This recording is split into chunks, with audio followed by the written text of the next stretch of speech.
Chuck Schumer last night said he was going to vote for the continuing resolution.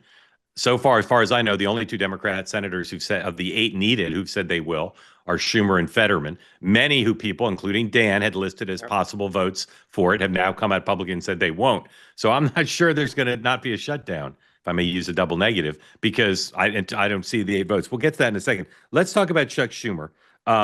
He is taking a lot of heat from the left here. 108, sorry, 109, please.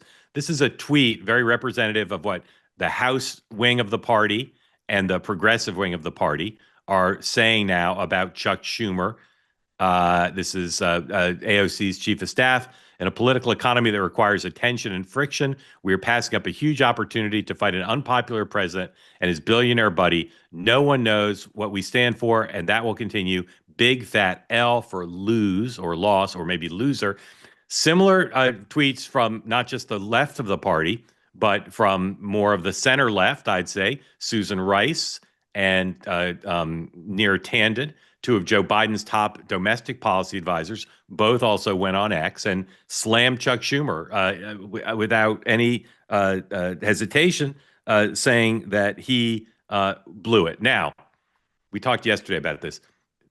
Some are saying it's fine where he ended up, but he didn't play his weak hand well.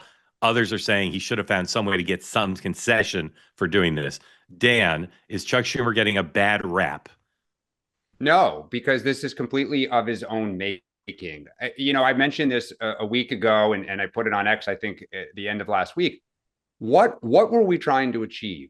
What was victory? What had we done for the last couple of weeks to lay the groundwork with the base, to set their expectations, to try to condition something that we could get, that we could achieve a little bit of a pound of flesh? It was nothing. In fact, Chuck Schumer was privately telling both his own members and anyone in Washington, including those in the press, that this was a terrible mistake, that the politics were terrible.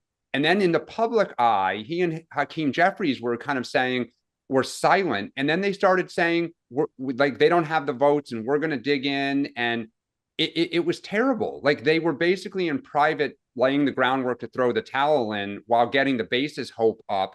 And somehow they thought that they were going to be able to kind of split the difference. And the base was going to say, okay, well, at least you kind of gave some effort. And so, I mean, that tweet summarizes everything. The base is angry. They want us to confront people, but they don't know why we're doing it and what we want. And that has to be squared. Sean. The thing is that to echo what Dan said, what was bad was you stood strong Thursday night and then woke up and caved the next day. It looked pathetic. And in fact, it probably emboldened folks on the right to see this is exactly what we want to do. Take these guys on. They'll fold like cheap suits.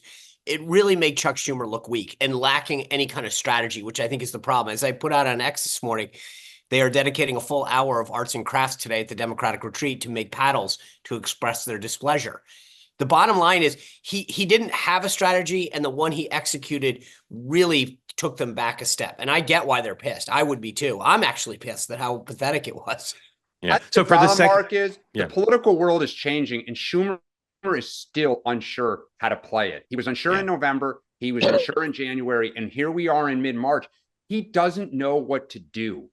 And that's his problem. And nor does Jeffries, but Jeffries, the House you speak when spoken to. But also the House, at least he kept his guys together.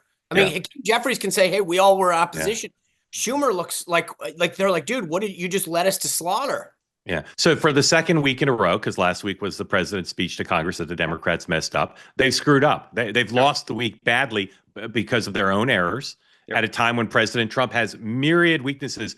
You read the Wall Street Journal editorial page again. We'll get to this in a minute. Any day this week, President Trump's party is divided, but those divisions are being papered over by unity in Congress for the most part amongst Republicans, and this screw up by the Democrats that's manifest of their divisions and their lack of certainty, to say the least. Sorry, about how to go forward. Go ahead, Sean.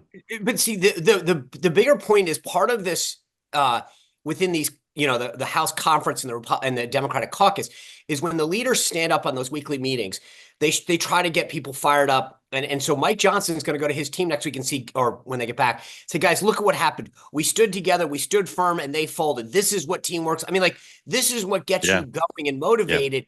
And it's not just the votes themselves, it's the psychology of, hey, we're on the ascent, we're moving forward. 100%. And that's a big deal. Yeah, as Haley Barbour says, in politics, good gets better and bad gets worse. And the Republicans now are so psyched up, and even though you guys both think Schumer, this was of his own making, we know last week the problems that the president's speech were of the Democrats' own making.